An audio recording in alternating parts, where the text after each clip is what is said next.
ಮೊದಲು ಬೇಕು, ಆಮೇಲೆ ನೀವು ಯಾರು ಹೇಳ್ಕೊತೀರ, ಆದರೂ ಕೇಳೋದೇ ಇಲ್ಲ.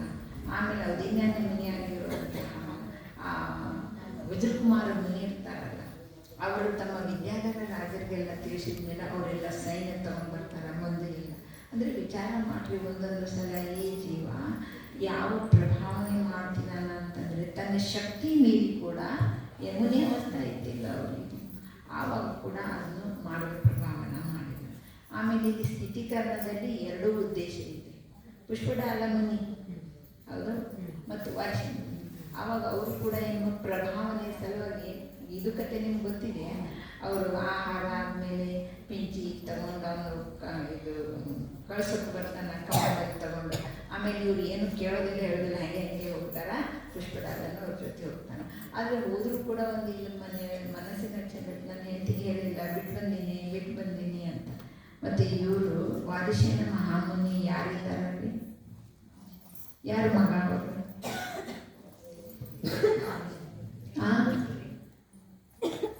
ಚೇಳಾದೇವಿ ಮಗ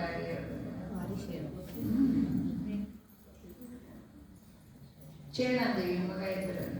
ಆಮೇಲೆ ಅಲ್ಲೇನಾಗ್ತಿದೆ, ಮುಂದವರು ಮುನಿಯಾಗಿ ಹೋಗಿರ್ಬೇಕು. ಆವಾಗ ಈ ಥರ ಆದ ಮೇಲೆ ಒಂದು ಶಬ್ದ ಸಮೋಷಣದಲ್ಲಿ ಬರ್ತದೆ, ಪ್ರಭು ನಿನ್ನ ಸಾನ್ನಿಧ್ಯದಿಂದ ನಾನೇನಾದರೂ ದೂರ ಆಗಿದ್ರೆ ನನಗೆ ವೇದನೆ ಸಹಿಸೋಕ್ಕೆ ಸಾಧ್ಯ ಇಲ್ಲ. ಈ ವಿರ ಅನ್ನೋ ಶಬ್ದ ಕೇಳಿದ್ಮೇಲೆ ಅವನಿಗೆ ತಾನೇ ಹೇಳ್ತೀನಿ ಮತ್ತೆ ನೆನಪಾಗ್ತದೆ. ಆವಾಗ ಅವನೇನು ಮಾಡ್ತಾನ, ಈ ಥರ ಅಂತ ಒಳಗಡೆ ಸದಾ ಅನ್ನೋ ಭಾವ ಇರ್ತಾನೆ. ಆಮೇಲೆ ಇದು ಅವರಿಗೆ ಗೊತ್ತಾಗ್ತದೆ. ನಿಮಗೆ ಮುಂದಿನ ಕತೆ ಗೊತ್ತಿದೆ, ಅವರಲ್ಲಿ ಹೇಳಿದಾಗ ನಾವು ಬರ್ತಾ ಇದ್ದೀವಿ ಮತ್ತು ಅಲ್ಲಿ ಆಹಾರದ ಸಲುವಾಗಿ ಮಾಡಲಿಕ್ಕ. ಆಮೇಲೆ ಅವ್ರಿಗೆ ಇರೋಂಥ ಎಲ್ಲ ಹೆಂಡಂದಿರು ಅದರ ಶೃಂಗಾರದಿಂದ, ಆಮೇಲೆ ಅವ್ರನ್ನೆಲ್ಲ ನೋಡಿದ್ಮೇಲೆ ಅನ್ಸುತ್ತೆ, ಇವರು ಇಷ್ಟೆಲ್ಲ ಹೆಂಡತಿರು ಇಷ್ಟು ಸುಂದರ ಇರುವಾಗ ನಾನು ಸುಮ್ಮನೆ ಇರೋ ಒಂದು ಕಣ್ಣು ಇಲ್ಲದಂತಾಗಿ ಕುರುಪಿ ಅಂತ ಹೆಂಡತಿ ಧ್ಯಾನ ಮಾಡ್ತಿದ್ದೀನಿ.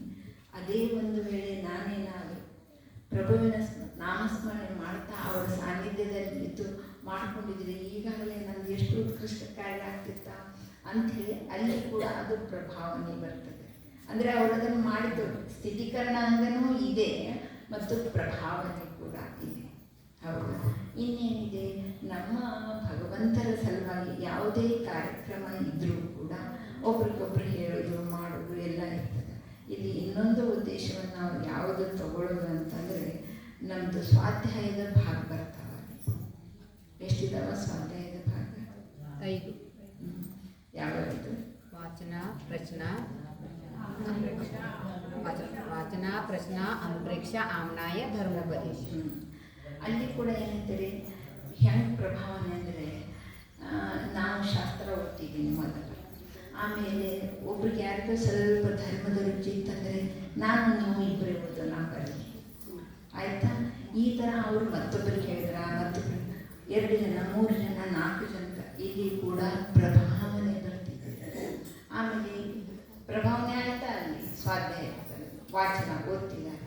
ಆಮೇಲೆ ಪ್ರಚನದಲ್ಲಿ ಏನು ಬರ್ತಿದೆ, ಅಯ್ಯೋ ನನಗೆ ಗೊತ್ತೇ ಇಲ್ಲಲ್ಲ ರೀ ಈ ಶಬ್ದದ ಅರ್ಥ ಏನು, ಈ ಶಬ್ದದ ಅರ್ಥ, ಇದನ್ನು ಕೇಳುವಂಥ ಉತ್ಸುಕತ ಯಾವುದೋ ಭಾವ ಬರ್ತಿದೆಯಲ್ಲ, ಅದು ಕೂಡ ಪ್ರಭಾವನೆ ಇರುತ್ತದೆ. ಅಂದರೆ ಆ ಥರದ ಪ್ರಭಾವನೆ ಅವ್ರ ಮೇಲೆ ಬೀಳೋಕ್ಕೆ ಶುರು ಆಯಿತು. ಓ ಈ ಥರ ವಿಷಯ ಇದೆ ರೀ, ಈ ಥರ ವಿಷಯ ಇದೆ ನೋಡ್ರಿ. ರಾತ್ರಿ ಸುಮಾರು ನಾನು 9 ರಿಂದ 10 ಗಂಟೆಗೆ ಸ್ವೀಡನ್ಗೆ ಇಬ್ಬರು ಸಾಫ್ಟ್ವೇರ್ ಇಂಜಿನಿಯರ್ ಇದ್ದಾರೆ, ಅವ್ರಿಗೆ ಈ ಉಪದೇಶ ಎಲ್ಲ ಕೊಡ್ತೀನಿ ನಾನು. ಅಂದರೆ ಗರ್ಭ ಸಂಸ್ಕಾರ ಹಾಕ್ತೀನಿ. ಅದರಲ್ಲಿ ಇವನು ಹೇಳಕತ್ರೆ ಅಪ್ಪ ಈ ಥರ ರೀ ಆಂಟಿ ಗೊತ್ತೇ ಇಲ್ಲ, ಇಷ್ಟು ಉತ್ಕೃಷ್ಟ ಭಾವದಿಂದ ಅವರು ದಿನೇ ದಾರಿ ಕಾಯ್ತಿರ್ತಾರೆ. ನನ್ನ ಫೋನ್ ಯಾವಾಗ ಹಾಕ್ತೀನಿ, ಇದೊಂದು ಸಾಮಾನ್ಯ ಇಲ್ಲ. ಆದರೆ ಎರಡೂ ಜೀವ ಎಷ್ಟು ಉತ್ಕೃಷ್ಟ ರೀತಿಯಿಂದ ಗ್ರಹಣ ಮಾಡ್ತಿದ್ದಾರೆ. ಹೌದಾ? ಇದು ಏನು ಬಂತ ಪ್ರಭಾವನೆ ಅಂಗದಲ್ಲಿ ಎಷ್ಟು ನಮ್ಮಿಂದ ಕೈಯಿಂದ ಸಾಧ್ಯ. ಆಮೇಲೆ ಕೆಲವೊಬ್ಬರು ಈ ವ್ರತ ನಿಯಮ ಪಾಲನೆ ನೋಂಪಿ ಮಾಡೋದಿಲ್ಲ. ಆವಾಗ ನೀವು ಹೇಳ್ತೀವಿ ಏನು ಮಾಡಬೇಕು, ಬರೀ ನನ್ನ ಹತ್ರ ಬಂದು ಕೂತು, ಈ ಬಂದು ಕೂತು ನೀನು ಕೇಳ್ಕೊ ಏನು ಮಾಡಬೇಕು ನನಗೆ ಕೇಳುವಾಗ ನೋಡ್ರಿ, ನೀವೆಲ್ಲರೂ ಎಷ್ಟೆಷ್ಟು ಸ್ತೋತ್ರ ಮಾತ್ರ ಹೇಳ್ತೀರಿ, ಎಷ್ಟು ಸುಮಧುರವಿದೆ. ಕೆಲವೊಂದು ಸಲ ಅದನ್ನು ಕೇಳೋಕ್ಕನೇ ಬಂದು ಕೊಡಬೇಕನ್ನೋ ಅನಿಸ್ತದೆ. ಈಗ ಮೊನ್ನೆ ಕೂಡ ನಾನು ಗೀತಾ ಕೇಳಿದ್ನ, ಗೀತಾಗೆ ಏನು ಹೇಳಿದ್ನ, ನೀನೇನು ಜನಸನ ಹೇಳ್ತಿ ಏನೋ ಕೇಳಿದ್ರೆ ಒಂದು ವಿಚಿತ್ರ ಸಮಾಧಾನ ಶಾಂತಿ ಅಂತ ನೀವೆಲ್ಲ ಅಡ್ಗೆ ಹೇಳ್ತೀರಿ. ಆಕೆ ಹೇಳುವಾಗ ಎಷ್ಟು ಸುಂದರ ಸುಮಧುರದ ನೀವಂತಂದರೆ ಸಾಕು ಅಲ್ಲಿ ಪ್ರಭಾವನೆ ಆಗೋ. ಆಮೇಲೆ ಏನಂತ ಗೊತ್ತಾ, ಯೋ ಆ ಸಮಯಕ್ಕೆ ಎದ್ದು ಹೊರಗಡೆ ಕೇಳುವುದಿಲ್ಲ, ನನಗೆ ಕೇಳುವುದಿಲ್ಲ. ಇದು ಒಂಥರದ ಪ್ರಭಾವನೆ ಹಂಗಾಗಿದೆ. ಆಮೇಲೆ ವಾಚನ ಪ್ರಸನ್ನ ಅನುಪ್ರೇಕ್ಷದಲ್ಲಿ ಏನಿದೆ, ಇದನ್ನು ಕೇಳಿರೋದನ್ನು ಯಾವ ಜೀವ ಗ್ರಹಣ ಮಾಡೋ ಆ ಜೀವದ ಪುಣ್ಯ ಕರ್ಮದ ಉದಯ ಆಗಿದೆ ಅಲ್ಲ, ಆ ಜೀವ ಅದರದ್ದೇ ಅನುಪ್ರೇಕ್ಷೆ ಅಂದರೆ ಏನು ರೀ, ಮನನ ಚಿಂತನೆ ಇದೆ. ಒಂದೇ ಸಮಯ ಈ ಥರ ಇದೇನು, ಈ ಥರ ಇದೇನು, ನೀವಿರೋ ಒಂದು 2 ಶಬ್ದದಿಂದ ಈ ಜೀವದ್ದು ಅದೇ ಚಿಂತನದಲ್ಲಿ ಮಹಾಪುಣ್ಯ ಕರ್ಮದ ಬಂಧ ಆಗ್ತಿದೆ. ಇದು ಪ್ರಭಾವನೆ ಆಯ್ತಾ? ಇದು ಕೂಡ ಆ ಜೀವದ ಪುಣ್ಯಕರ್ಮದ ಉದಯದಿಂದ ಗ್ರಹಣ ಮಾಡಿ ಇಲ್ಲಿ ಕೂಡ ಪ್ರಭಾವನೆ. ನೋಡ್ರಿ, ನಾವು ಸ್ವಾಧ್ಯಾಯ ತಗೋಬೇಕಾದ್ರೆ ಮತ್ತು ಒಬ್ಬರೇ ಇದ್ದೀರ, ಇಬ್ಬರೇ ಇದ್ದೀರ ಬಂತ, ಆಮೇಲೆ 4 ಜನ 8 ಜನ ಇದು ಕೇಳ್ತಾ ಸಾಮೂಹಿಕವಾಗಿ ಬಂದೇ ಬರ್ತಾರ ಇಲ್ಲ. ಮತ್ತು ಈಗ ಆನ್ಲೈನ್ ಆಗಿದೆ ನೋಡ್ರಿ, ಕಷ್ಟ ಇಲ್ಲ. ಮಾಡ್ಕೊಂಡೇ ಕೇಳ್ತೀನಿ, ಕೂತ್ಕೊಂಡೇ ಕೇಳ್ತೀನಿ, ಅಡುಗೆ ಮಾಡ್ತಾ ಕೇಳ್ತೀನಿ, ಒಟ್ಟು ಅದನ್ನು ಕೇಳ್ಕೊಂಡು. ಯಾಕಂದರೆ ಅಲ್ಲಿ ಪ್ರಭಾವನೆ ಅದನ್ನು ಕೇಳ್ಕೊಳ್ಬೇಕು ಅನ್ನೋ ಭಾವ ಬಂದರೆ ಇದು ಕೂಡ ಒಂಥರದ ಪ್ರಭಾವನೆ ಇದೆ. ಹೌದಾ? ವಾಚನ ಪ್ರಚನ ಅನುಪ್ರೇಕ್ಷೆಯಲ್ಲಿ ನಾನು ಸದಾ ಹೇಳ್ತೀನಿ, ನೀವು ಮಲ್ಕೊಂಡಾಗ ಸಹಿತಕ್ಕೆ ಅದು ಚಿಂತನೆ ಮಂಥನ ಮಾಡಿ, ಅದಕ್ಕೆ ಸಾಮೂಹಿಕ ಪಡೋದಲ್ಲಿ ಅಮಿತಗತಿ ಆಚಾರ್ಯ ಹೇಳಿದಾಗ, ನೀವು ಚಿಂತನೆ ಮಂಥನ ಮಾಡಬೇಕಾದ್ರೆ ಇದೇ ಥರ ಕೂತ್ಕೋಬೇಕು, ಇದೇ ಥರ ಆಸನ ಇರಬೇಕು ಇಲ್ಲ. ನೀವು ಎಲ್ಲಿದ್ದೀರೋ ಹೇಗಿದ್ದೀರೋ ಹಾಗೆ ಚಿಂತನೆ ಮಂಥನಕ್ಕೆ ಯಾವುದು ಬಂಧನ ಇಲ್ಲ. ನಾನು ಎಷ್ಟೊಂದು ಸಲ ಹೇಳಿದ್ದೀನಿ ನಮ್ಮ ಸ್ವಾಧ್ಯಾಯದಲ್ಲಿ, ನೀವು ಮಲಮೂತ್ರ ವಿಸರ್ಜನೆ ಮಾಡುವಾಗ ಸಹಿತ ತನ್ನ ಇದರಲ್ಲಿ ಹೋಗುವುದಿಲ್ಲ. ಯಾಕೆ ಗೊತ್ತಾಗಿ, ಆ ಸಮಯದಲ್ಲಿ ಕೂಡ ಯಾರ್ಯಾರ್ದು ದೇಹ ತ್ಯಾಗ ಆಗಿದೆ ಗೊತ್ತಿದೆ. ನಮ್ಮ ಕೊನೆಯ ಸಮಯ ಗೊತ್ತಿಲ್ಲ. ಅದಕ್ಕೋಸ್ಕರ ಆ ಸಮಯದಲ್ಲಿ ಕೂಡ, ಯಾಕಂದರೆ ಸ್ಪಷ್ಟ ಹೇಳಿದಿದೆ ಎಲ್ಲ ಆಚಾರ, ನಮೋಕಾರ ಮಹಾಮಂತ್ರವನ್ನು ಹೇಳಬೇಕಾದ್ರೆ ಕಾಯ ಶುದ್ಧಿ, ಕಾಲ ಶುದ್ಧಿ, ಕ್ಷೇತ್ರ ಶುದ್ಧಿ ಬೇಕಾಗಿಲ್ಲ. ನಮ್ದು ಯಾವಾಗ ಏನಾಗುತ್ತಿದೆ ತಪ್ಪು ತಿಳಿಬೇಡಿ, ಇರೋದನ್ನು ಹೇಳ್ತೀನಿ. ಈ ಥರ ಅಲ್ಲಿ ಕೂಡ ಆ ಜೀವಕ್ಕೆ ಹೇಳಿದ್ಮೇಲೆ ಹೌದು. ಯಾಕಂದ್ರೆ ನಮ್ಮ ರಿಲೇಷನ್ದಲ್ಲಿ ಕೂಡ ಒಂದಿಬ್ಬರು ಈ ಥರ ಆಯಿತು. ಅಂದರೆ ಅವ್ರಿಗೆ ಆರಾಮ ತಪ್ಪಿದ್ರೆ ಕೆಳ ಕುತ್ಕೋತಿರ್ಲಿಲ್ಲ, ಮತ್ತು ಬಾಗಿಲು ಓಪನ್ ಇತ್ತು, ಅವ್ರು ಸೊಸೆ ಬಾಗಿಲಿಗೆ ನಿಂತಿಲ್ಲ, ಮತ್ತು ಇಷ್ಟೊತ್ತು 5 ನಿಮಿಷ ಆಯಿತು, 10 ನಿಮಿಷ ಆಯಿತು ಅಂದರೆ ಬರಲಿಲ್ಲ. ಒಳಗೆ ನೋಡಿದರೆ ಕಮೋಡ್ ಮೇಲೆ ಕೂತ್ಕೊಂಡು ಅಲ್ಲೇ ನಿಂತರು. ಆಮೇಲೆ ಅದನ್ನು ನೋಡಿ ನಾವು ಪ್ರಭಾವನೆ ಮಾಡ್ಕೋಬೇಕಿಲ್ಲ, ಸತತವಾಗಿ ನಾವು ಅದನ್ನು ತೋಳದಿದೆ. ಇದು ಕೂಡ ಪ್ರಭಾವನೆ. ನಾನು ನಮ್ಮಲ್ಲಿ ಶಾಲೆಯವ್ರಿಗೆ ಇದನ್ನು ಹೇಳ್ತೀನಿ. ನಾವು ಸ್ತ್ರೀಯರಿಗೆಲ್ಲ ನಮ್ಮ ಕೆಲಸ ಇದೆ, ಪ್ರಭುವಿಗೆ ಅನಂತ ಅನಂತ ವಂದನೆಗಳನ್ನು ಹೇಳಿ ಏನು ಪ್ರಾರಂಭ ಮಾಡೋದು ಗೊತ್ತಾರೆ. ಮೊದಲು ಸ್ನಾನಾಧಿಕಾರ ಮಾಡ್ಕೊಳ್ಳುವಾಗ ಅಲ್ಲಿಯೂ ಕೂಡ ನಾವು ಮೊದಲೇದಂದರೆ ಜಲಕಾಯಕ, ಅಗ್ನಿಕಾಯಕ, ವಾಯುಕಾಯಕ, ಪೃಥ್ವಿಯಿಂದ ನಾನು ಪವಿತ್ರ ಆಗಿ ಪ್ರಭುವಿನ ದರ್ಶನಕ್ಕೆ ಹೋಗೋಕ್ಕೆ ನನಗೆ ಅವಸರ ಕೊಟ್ಟಿದ್ದೆ. ನಿಮ್ಗೆ ಹಿಂಸೆ ಆಗಿದೆಯೇ ಒಪ್ಕೋತೀನಿ, ನಾನು ಹಿಂಸೆ ಆಗಿದೆಯಲ್ಲ ಜೀವನ, ಅದರ ಅಲ್ಲಿರುವ ಪಕ್ಷ ಇದೆ. ನಾವೇನು ಮಹಾಮನೆಯಾಗಿರೋ ಆರೋಗ್ಯ ಮಾತಾಜಿ ಅಲ್ಲ. ಅದಕ್ಕೋಸ್ಕರ ಮೊದಲನೇದ ಅವುಗಳಿಗೆ ಕ್ಷಮಾ ಕೇಳಿ ಧನ್ಯವಾದ ಹೇಳಿ ಬಾತ್ರೂಮ್ದಿಂದ ಹೊರಗಡೆ ಬರ್ತೀನಿ. ಈ ಥರ ಅಡುಗೆ ಮಾಡುವಾಗ ಅಗ್ನಿಕಾಯಕ, ವಾಯುಕಾಯಕ, ಜಲಕಾಯಕ ಇದನ್ನೆಲ್ಲ ಕಾರ್ಯ ಮಾಡುವಾಗ ಅರಂತ ಪ್ರಭು ಏನು ಮಾಡೋದು, ನಾನೇನೋ ಶ್ರಾವಕಾವಸ್ಥೆಯಲ್ಲಿದ್ದೀನಿ, ಇದನ್ನು ಮಾಡಲೇಬೇಕಾಗಿದೆ.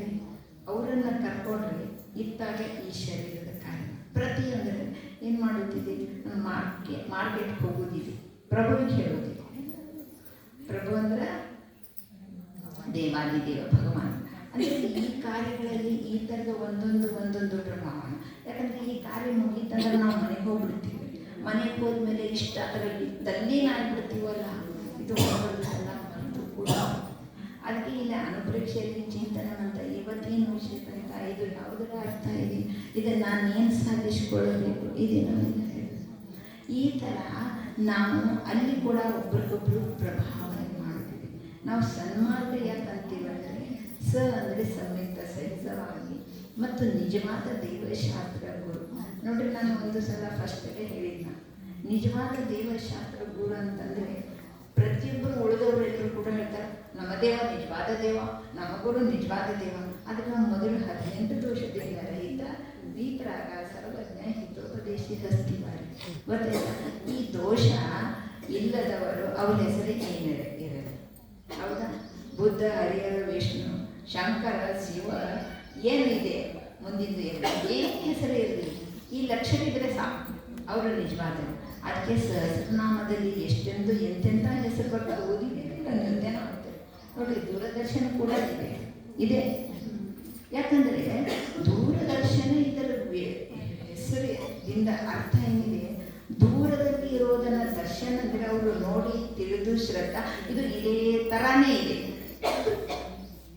ದೂರದರ್ಶನ ಅಂದರೆ ಏನಿದೆ, ಎಲ್ಲೆಲ್ಲೋ ಬೇರೆ ಬೇರೆ ದೇಶದ್ದು ಕೂಡ ಎಲ್ಲ ತಂದು ನಮಗೆ ತೋರಿಸ್ತಿದೆ, ಹೇಳ್ತಿದೆ. ಅದು ಆದಿನಾಥ ತೀರ್ಥಂಕರ ಹೆಸರ ಸರ್ವಜ್ಞಿದ್ದಾರೆ ಅವರು. ಅದಕ್ಕೆ ಅವರು ದೂರದಲ್ಲಿ ಇರೋದನ್ನೆಲ್ಲ ಬಂದಿದೆ ಇಲ್ಲ ದೂರದರ್ಶನ ನಮ್ಮಲ್ಲಿ ಅದು ದೂರದರ್ಶನ ಕಾರಣ. ಈ ಥರ ನಾವು ಸ್ವಾಧ್ಯಾಯ ಏನು ಮಾಡ್ತಿದ್ದೇವಲ್ಲ, ಇದರಿಂದ ಪ್ರಭಾವನೆ ಆಗ್ತಿದೆ. ಹೌದಾ? ಆಮೇಲೆ ಆಮ್ನೇಯ ಅಂದರೆ ಆ ಜೀವ ಏನು ಮಾಡ್ತಿದ್ದಾನ, ತನ್ನ ಶಕ್ತಿಯ ಪ್ರಕಾರ ದೋಷ ಲೋಪ ಇಲ್ಲದ ಹಾಗೆ, ಬೇರೆಯವರಿಗೆ ಅಡೆತಡೆ ಆಗದ ಹಾಗೆ ತನ್ನ ಶಕ್ತಿಗೆ ಯಾವ ಥರ ಮಂತ್ರ ಅನ್ನಬೇಕು, ಉಚ್ಚಾರಣೆ ಮಾಡಬೇಕು, ಅದನ್ನು ಮಾಡೋದ್ರ ಹೆಸರು ಆಮ್ನಯ ಇದೆ. ಆಮ್ನಯ ಅಂತ ಮತ್ತು ಬೇರೆಯವರಿಗೆ ಅಡೆತಡೆ ಆಗದ ಹಾಗೆ. ಗೊತ್ತಾಯ್ತಾ? ಇಲ್ಲ ಏನು ಚಿರ್ತೆ ಏನು ಮಂತ್ರ ಹೇಳ್ತೀಯ ಸುಮ್ಮನೆ ಸಾವಕಾಶ ಅಂದರೆ ಅವರಿಗೆ ಅಲ್ಲಿಗೆ ದ್ವೇಷಭಾವ ಬಂತ, ಸಾಕು ಸುಮ್ಮನೆ ಇರುವಂತ. ನೋಡ್ರಿ ನಮ್ಮಲ್ಲೇ ನಾವು ದಿನ ಬಂದು ಮಂದಿರದಲ್ಲಿ ಕೂತ್ಕೊಂಡು ಅಂದರೆ ಅವ್ರೇನಂತಾರೆ, ಹೋಗಿ ಅವನೇ ಊಟಕ್ಕೆ ಹಾಕ್ತಾನೆ, ಅಲ್ಲೇ ಇರೋ ಮನೆಗೆ ಬರೋಬೇಕಾಗಿಲ್ಲ. ಯಾಕಂದರೆ ಅವನು ಚಿಂತೆ, ನಾವು ಸಂಸಾರದಲ್ಲಿದ್ದೀವಿ, ಗಂಡ ಹೆಂಡತಿ ಮಕ್ಕಳು ಮನೆ ಅಂದರೆ ಇಷ್ಟು ಸಮಯದವರೆಗೂ ಕೂಡ ನಾವು ಅರ್ಧರ ಹತ್ರ ಉಳಿದ ಮೇಲೆ ನಾವು 1 ಗಂಟೆ ಕೂತಿದ್ದೀವಿ, 23 ಗಂಟೆ ಸಂಸಾರದಲ್ಲಿದ್ದೀವಿ. ಆದರೆ ಇದನ್ನು ತಗೊಂಡು ಹೋಗಿ ಆ ಸಂಸಾರದ ಅವಸ್ಥೆಯಲ್ಲಿ ಇರುವಾಗ ಪರಿಣಾಮ ಕೆಡಿಸ್ಕೊಳ್ಳದೆ ಇದನ್ನು ತಗೊಂಡು ಚಿಂತನ ಮಂಥನ ಮಾಡುವುದು. ನೋಡ್ರಿ, ಅದಕ್ಕೋಸ್ಕರ ಮತ್ತೊಂದು ಹೇಳ್ತಾರೆ ಆಚಾರ್ಯರು, ಆಕಳ ಥರ ಇವರು ಮಂಗನ ಥರ. ಹೇಗೆ 1 ಗಂಟೆಯಲ್ಲಿ ಏನೇನು ಸಿಗ್ತದೆ ಅದನ್ನೆಲ್ಲ ತಗೊಂಡು ಇಟ್ಕೋತಾರೆ, ಅದೆಲ್ಲ ಇಟ್ಕೋತಾರೆ. ಆಮೇಲೆ ಅದನ್ನು ಏನು ಮಾಡ್ತಿದ್ದೀರಿ, ಅಲ್ಲಿಂದ ಒಂದೇ ಸಮನೆ ಅದನ್ನು ಚಲಿಸುತ್ತಾ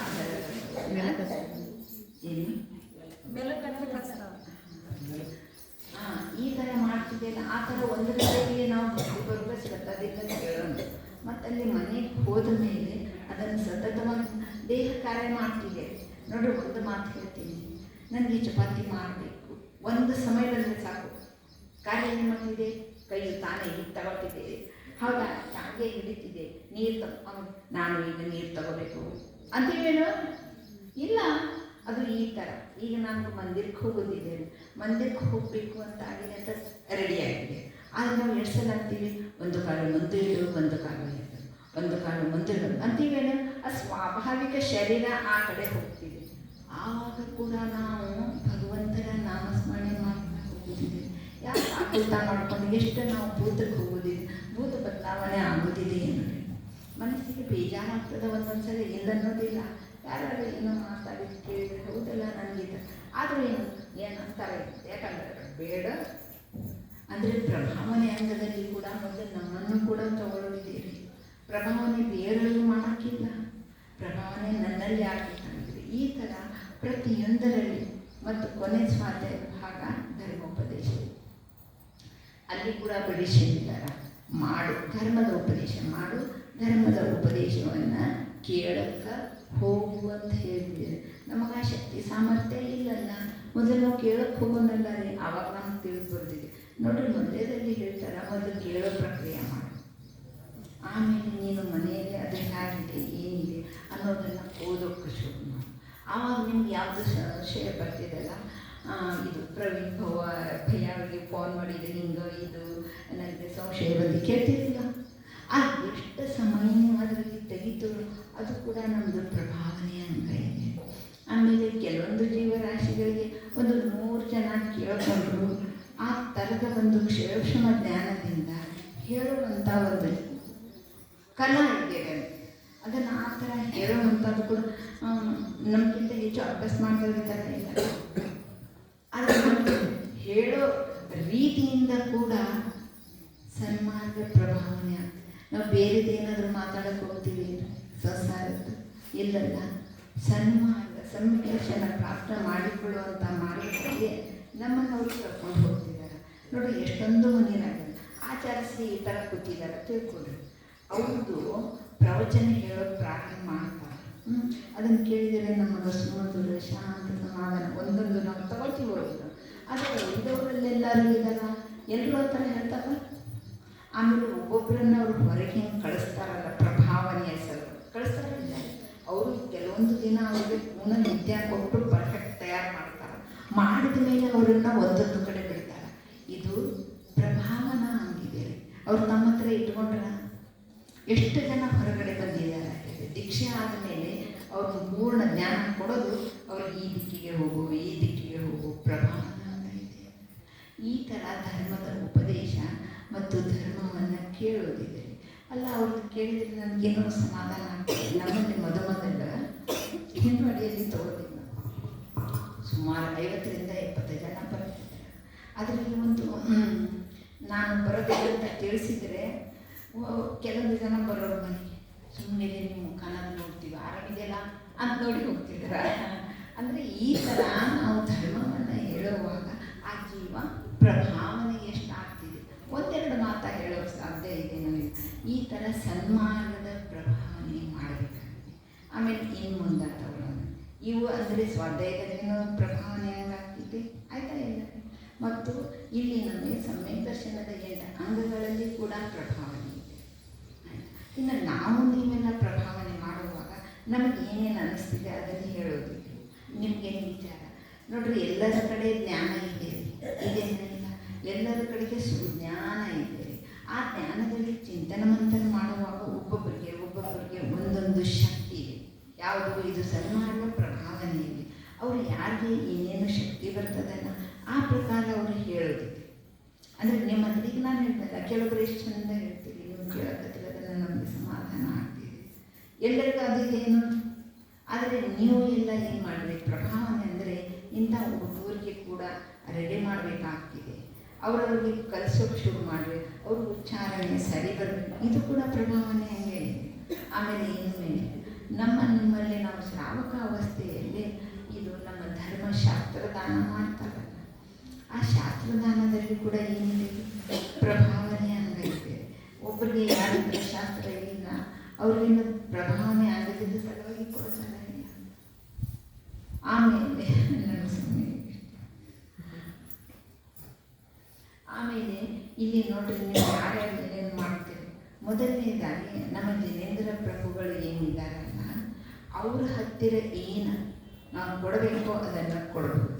ನೀವೆಲ್ಲ ನೋಡ್ರಿ, ನಿಮ್ಗೆ ಗೊತ್ತಿರ್ಬೋದು. ಒಂದು ಮಾತು ಕೇಳ್ತೀನಿ, ನಾವು ಮದುವೆ ಪ್ರೋಗ್ರಾಮ್ ಇಟ್ಕೋತೀವಿ, ಆಮೇಲೆ ಬಸುರಿ ಆದಮೇಲೆ ಶ್ರೀಮಂತ ಕಾರ್ಯ ಅಂತ ಮಾಡ್ತೀವಿ, ದೇವ ಕಾರ್ಯ ಅಂತ ಮಾಡ್ತೀವಿ, ಗೃಹ ಪ್ರವೇಶ ಅಂತ ಮಾಡ್ತೀವಿ. ಯಾವ್ಯಾವ ಮನೆಯಲ್ಲಿ ನಾವು ಕಾರ್ಯಕ್ರಮ ಮಾಡ್ತೀವಿ. ಆವಾಗ ನಾವೆಲ್ಲ ಮದುವೆ ಅಂದ ಮೇಲೆ ಮದುಮಗನಿಗೆ ಮದುಮಗಳಿಗೆ ಬಟ್ಟೆ ತರಕ್ಕೆ ಹೋಗ್ತೀವಿ. ಆಮೇಲೆ ಇವರ ಅತ್ತೆ, ಅವಳ ಅತ್ತೆ, ಇವ್ರ ತಾಯಿ, ಅವರು ಆಮೇಲೆ ಸೋದರ ಮಾವನ ಅತ್ತೆ, ಸೋದರತ್ತೆ, ಏನೋ ದೊಡ್ಡ ಬಚ್ಚಕ ಯಾರ ಅವರೆಲ್ಲ ಹೆಂಡತಿಗೂ ತರ್ತೀವಿ. ಆದರೆ ಇದರಲ್ಲಿ ಏನು ಮಾಡಬೇಕಾಗಿದೆ, ಮೊದಲು ಭಗವಂತರ ಮೊದಲನೇ ಬಟ್ಟೆ ತೆಗೆಯುವುದು ಏನಿದೆ ಅಂದರೆ, ಮೊದಲು ಭಗವಂತರ ಜಲಾಭಿಷೇಕ ಆದ ಮೇಲೆ ಅದನ್ನು ಒರೆಸೋ ಬಟ್ಟೆ ಏನಿದೆಲ್ಲ ಮೊದಲು ಅದನ್ನು ತಗೋ. ಎರಡನೇದು ಆಮೇಲೆ ಜಿನಮಾಣಿ ಸಲುವಾಗಿ ನೀವು ಯಾರ್ಯಾರು ಏನು ಮಾಡಿದ್ರೆ, ಆಮೇಲೆ ಮನುಷ್ಯರ ಸಲುವಾಗಿ ಇದೇನೇ ಇದು ನಮ್ಮದು. ಇವು ಎಲ್ಲ ಕೂಡ ಹೇಗಿದೆ, ನಮಗೆ 2 ಬಟ್ಟೆ ಬೇಕಾದ್ರೆ ಒಬ್ಬೊಬ್ಬರು ಭಗವಂತರಿಗೆ.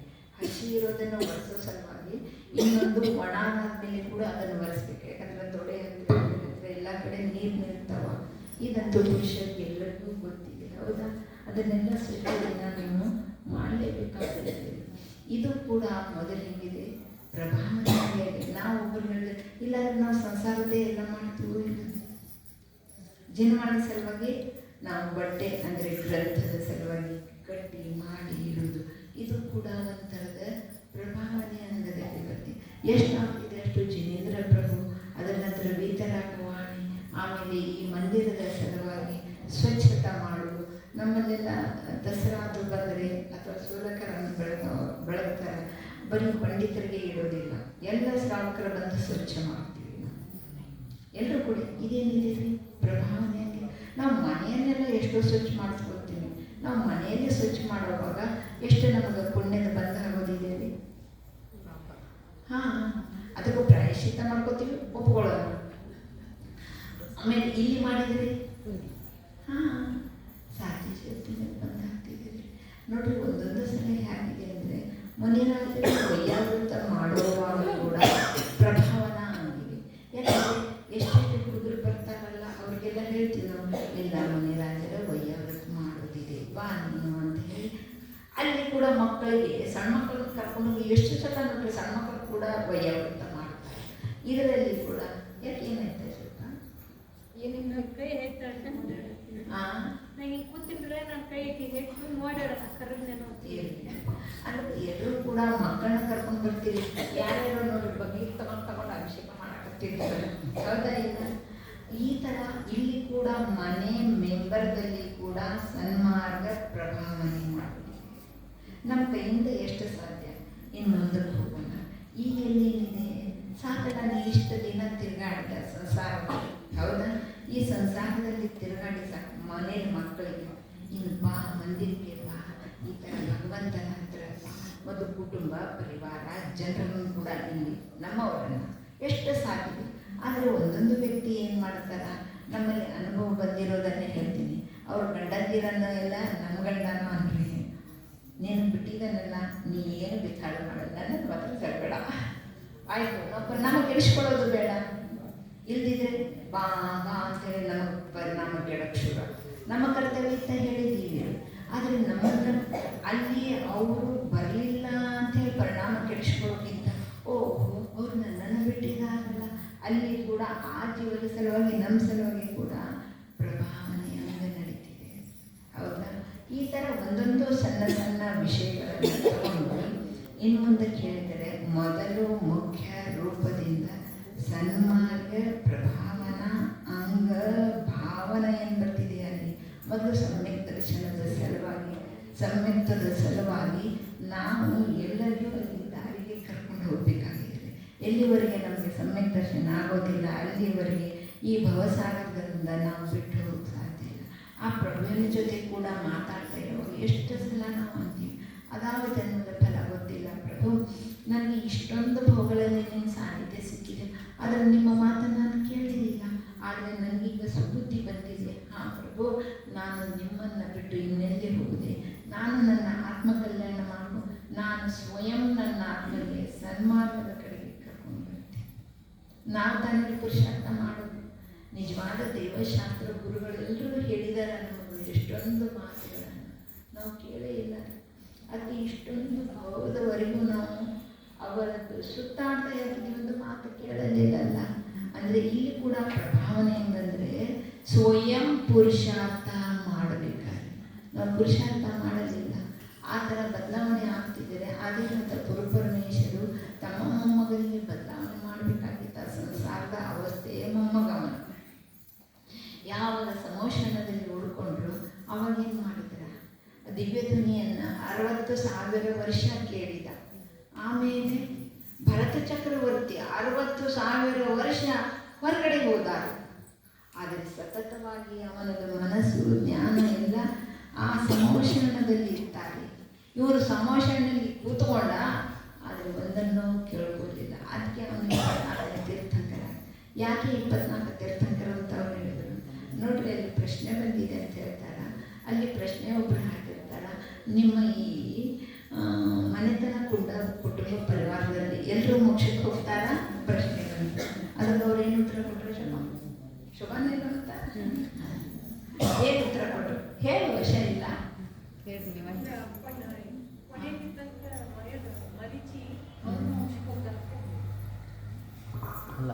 ಮರೀಚಿ ಮೋಕ್ಷಕ್ಕೆ ಹೋಗ್ತಾನ ಅಂದಿಲ್ಲ. ಅವ್ರೇನು ಹೇಳಿದಾರ, 24ನೇ ತೀರ್ಥಂಕರ ಆಗ್ತಾನೆ, ಇಲ್ಲಾಂದ್ರೆ ಇವನ್ನೆಲ್ಲ ನರ್ಕಕ್ಕೆ ಸುತ್ತಾಡೋ ಇದ್ದಾನ ಅಡ್ಡಿ ಕೊನೆ ಅನ್ನಲಿಲ್ಲ. ಅದು ಬರೀ ಒಂದು ಶಬ್ದ ಹೇಳಿದ್ರು. ಇವನು ಕೂಡ ತೀರ್ಥಂಕರ ಆಗ್ತಾನ, 24ನೇ ತೀರ್ಥಂಕರ. ಆದರೆ ಅವನು ವಿಪರೀತ ತಗೊಂಡ. ಅವ್ರ ಎದುರಿಗೆ 363 ಮಿಥ್ಯಾಮತಗಳನ್ನ ತೆಗೆದುಬಿಟ್ಟ. ಯಾಕೆ ತೆಗೆದಾರೆ? ಅವನು 24ನೇ ತೀರ್ಥಂಕರ ಆಗೋವರೆಗೆ ಇವೆಲ್ಲ ಗೋವಾ ಮುಗಿಬೇಕಲ್ಲ ಅವನು, ಹೌದಾ ಇಲ್ಲ?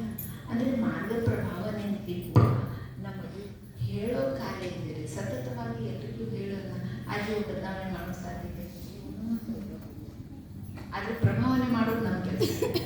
ನೋಡ್ರಿ, ಅದಕ್ಕೆ ಮನೆ, ಕುಟುಂಬ, ಪರಿವಾರದಲ್ಲಿ ಯಾಕೆ ಮತ್ತೆ ಮತ್ತೆ ಹೇಳೋದು, ಯಾಕೆ ನಾನು ಈ ಥರ ಹೋಗ್ತೀನಿ, ಅಲ್ಲಿ ಇವತ್ತು ಈ ವಿಷಯ ಬಂದಿತ್ತ, ಅಲ್ಲಿ ವಿಷಯವನ್ನು ನಾವು ಹೇಳೋದಿದೆ. ಎಷ್ಟು ಬದಲಾವಣೆ ಆಗ್ತಿದ್ದಾರೆ ಜೀವದ ಉಪಾದಾನ ಜಾಗೃತಿ ಇತ್ತಂದರೆ ಬದಲಾವಣೆ ಆಗ್ತಿದೆ. ನೋಡ್ರಿ, ಒಂದೊಂದು ಸಲ ಹೇಳಿದಾಗ ಆ ಜೀವದ ಉಪಾದಾನ ಜಾಗೃತ ಆದರೆ ಅದೇ ಹೋದಲ್ಲಿ ಮೊದಲು ಅದು ಮೋಕ್ಷಕ್ಕೆ ಹೋಗ್ತದೆ, ಆಮೇಲೆ ಇದು ಮೋಕ್ಷಕ್ಕೆ ಹೋಗ್ತದೆ. ಹೌದಾ ಇಲ್ಲ? ಅಷ್ಟು ಜಾಗೃತ ಅವಸ್ಥೆ ಬರ್ತದೆ. ಅದಕ್ಕೆ ಎಷ್ಟು ಸಾಧ್ಯತೆ ಅಷ್ಟು ನಮ್ಮ ಪರಿಣಾಮವನ್ನು ಕೆಡಿಸ್ಕೊಳ್ಳದೆ ನಮ್ಮ ಎಲ್ಲರಿಗೂ ಪ್ರಭಾವನೆಯನ್ನು ಮಾಡೋಣ. ಹೌದಾ ಇಲ್ಲ? ಮತ್ತು ಎಂಥ ಪ್ರಭಾವನೆ ಬೇರೆ ಅದು ಇದು ಅಯ್ಯೋ ಗೊತ್ತಿಲ್ಲ, ಟಿವಿದು ಎಂಥ ಸುಂದರ ಧಾರಾವಾಹಿ ಬರ್ತೀನಿ, ಈ ಪ್ರಭಾವನೆ ಅಲ್ಲ. ಸನ್ಮಾರ್ಗದ ಪ್ರಭಾವನೆ, ಸನ್ಮಾರ್ಗದ ಪ್ರಭಾವದಲ್ಲಿ ಸಹಿತ ಆ ನಿರ್ಧಾರ ಮಾಡಿಕೊಳ್ಳುವಂತಹ ಆ ಮಾರ್ಗದ ಮೇಲೆ ನಿಜವಾದ ದೇವಶಾಸ್ತ್ರ ಗುರು ಏನು ಹೇಳ್ತಾರಲ್ಲ, ಆ ಮಾರ್ಗದ ಮೇಲೆ ನಾವು ನೀವೆಲ್ಲ ಕರ್ಕೊಂಡು ಹೋಗೋದಿದೆ. ಈಗ ನೀವು ಜನವಂತರ ಸಲುವಾಗಿ ಏನೇನು ಯಾರು ಏನು ಕೊಟ್ಟರು ಮಾಡಿರ್ತದ, ಇದು ಮಹಾನ್ ನೀವು ಮಾಡ್ತಿರುವಂತಹ ಪ್ರಭಾವನೆ ಹಂಗಿದೆ. ಮತ್ತು ಪ್ರಭಾವನೆಯಲ್ಲದೆ ನಾವು ನೀವು ಏನು ತೆಗಿತಿರಲ್ಲ, ಈಗ ನಾಳೆ ತೆಗಿತೀರಲ್ಲ, ಹೇಗೆ ತೆಗಿತೀರಿ, ಪಾಲ್ಕಿ ತೆಗಿತೇವೆ, ಉತ್ಸವದ ಪಾಲ್ಕಿ ತೆಗೆಸ್ಬಿಟ್ಟು ಹಾಕ್ತಿಲ್ಲ. ಅದರಲ್ಲಿ ಕೂಡ 14 ಬಂದಿಲ್ಲ ಅಂತ ತಿಳ್ಕೊಡ್ರಿ, ಆಜು ಅವ್ರಿಗೆ ಕರ್ಕೊಂಡು ಬರ್ರಿ. ಇದು ನೋಡಿದ್ರೆ ಖುಷಿಯಾಗಿ ಹೌದಲ್ಲ ಈ ಥರ ಐತೆ ಅಂತ. ಯಾಕೆ ಮುಂದಿನ ವರ್ಷದಲ್ಲಿ ಅವನು ಮಾಡಬಾರ್ದ, ಮಾಡಬಹುದಾ ಇದನ್ನು ನೋಡಿ. ಅದಕ್ಕೆ ಹೆಚ್ಚಾಗಿ ಪಂಚಕಲ್ಯಾಣದಲ್ಲಿ ಯಾಕೆ ಹೋಗ್ತಾರೆ, ಪಂಚ ಕಲ್ಯಾಣಕ ಅನ್ನೋ ಶಬ್ದ ಇಟ್ಟಿದ್ದಾರೆ. ಅಂದರೆ 5 ಕಲ್ಯಾಣಕಗಳಲ್ಲಿ ಅಂದರೆ ಬಾಲ್ಯಾವಸ್ಥೆ, ಗರ್ಭಾವಸ್ಥೆ, ಬಾಲ್ಯಾವಸ್ಥೆ, ಯುವಾವಸ್ಥೆ, ತಪ ಮತ್ತು ಕಲ್ಯಾಣ ಇವುಗಳನ್ನು ನೋಡುವುದರಿಂದ ಈ ಥರ ಇದೆ ಅಂತ ಅಲ್ಲಿ ಕೂಡ ಮಾರ್ಗ ಪ್ರಭಾವನೆ ನಡೆದಿದೆ. ಅಂದರೆ ಕಾರಣ ಏನು, ಕಾರಣ ಸಮಸ್ತ ಜೀವರಾಶಿಗಳಿಗೆ ಕೂಡ ಆತ್ಮ ಕಲ್ಯಾಣಕ್ಕೆ ಕಾರಣೀಭೂತ ಇದೆ. ಇದು ಪಂಚ ಕಲ್ಯಾಣಕ ಅಂದರೆ ಕಾರಣೀಭೂತ ಇದೆ. ಅದಕ್ಕೆ ಎಷ್ಟು ಜನ ನೋಡ್ರಿ, ಅವಾಗ ಪಂಚಕಲ್ಯಾಣದಲ್ಲಿ ಎಷ್ಟು ಜನ ಬರ್ತಾರೆ ಅಂದರೆ ಅದು ಕೂಡ ಪ್ರಭಾವನೆ. ಈ ಥರ ಸನ್ಮಾರ್ಗ ಪ್ರಭಾವನೆ ಅಂದರೆ ನಿಜವಾದ ದೇವಶಾಸ್ತ್ರ ಗುರು. ಹೌದಾ? ಮತ್ತು ನಮ್ಮದು ನವದೇವತಾದಲ್ಲಿ ಜನಧರ್ಮ ಜಿನಾಗಮ ಜಿನ ಚೈತ್ಯ ಚೈತ್ಯಾಲಯ ನಮ್ಮನ್ನೆಲ್ಲ ಪ್ರಾಯಶ್ಚಿತ್ತ ರೂಪದಿಂದ ಬಹಳ ಜನ ನಾವೆಲ್ಲ ಒಂದು 15-20 ಮೇಲೆ ಎಲ್ಲ ಕಡೆ ಆಚಾರ್ಯರು ಹೇಳಿದ ಪ್ರಕಾರ 5 ಇಂಚು 10 11 ಇವುಗಳ ಪ್ರಭಾವನೆ. ಯಾವ ಮಂದಿರದಲ್ಲಿ ಏನೋ ಅಲ್ಲಿ ಕೊಟ್ಟು ಬರುತ್ತೆ. ನಮ್ಮಲ್ಲಿ ಎಷ್ಟು ಪಂಚಕಲ್ಯಾಣಕ್ಕೆ ಹೋಗ್ತೀವಿ ಅಲ್ಲಿ ಮೊದಲು ಕೇಳ್ತೀವಿ, ನಿಮಗೆ ಯಾವ ಭಗವಂತರು ಬೇಕಾ? ಒಬ್ಬರು ಮನ್ಸೂರು ಅಂತ ಹೇಳ್ತಾರೆ, ಒಬ್ಬರು ಶಾಂತಿನ ಅಂತ ಹೇಳ್ತಾರೆ, ಒಬ್ಬರು 24 ತೀರ್ಥಂಕರ, ಯಾರು ಒಬ್ಬರು ನಂದೀಶ್ವರ ಹೇಳ್ತಾರೆ. ಇದು ಕೂಡ ನಾನು ಇವತ್ತು ಕೊಟ್ಟೆ ಅಂತ ನಾವು ಹೌದಲ್ಲ, ನಾವು ಏನು ಕೊಡಬಾರ್ದ ಪ್ರಭಾವನೆ ಅಂತ ಆ ಮಂದಿರದಲ್ಲಿ ಇಲ್ಲ ಅಂದಮೇಲೆ ಈ ಥರ ಅನೇಕ ಪ್ರಭಾವನಾ ಭಾವನೆ ಭಾವಸುತ್ತಿದೆ. ಆದರೆ ಶಕ್ತಿ ಪ್ರಮಾಣ ಮಾಡಿ ಒಬ್ಬರು ಹೆಚ್ಚಿಗೆ ಕೊಟ್ಟಾರಂತ ಪರಿಣಾಮ ಆಗುತ್ತಾ ಕೆಡಿಸಿಕೊಂಡು ಅದಕ್ಕೆ ಶಕ್ತಿ ಪ್ರಮಾಣ ತಲುಪ ಶಕ್ತಿ ಪ್ರಮಾಣ ತ್ಯಾಗಿದೆ. ಅದಕ್ಕೆ ಪ್ರಭಾವನೆಯಲ್ಲಿ ಏನಿದೆ, ಮೊದಲು ನಾವು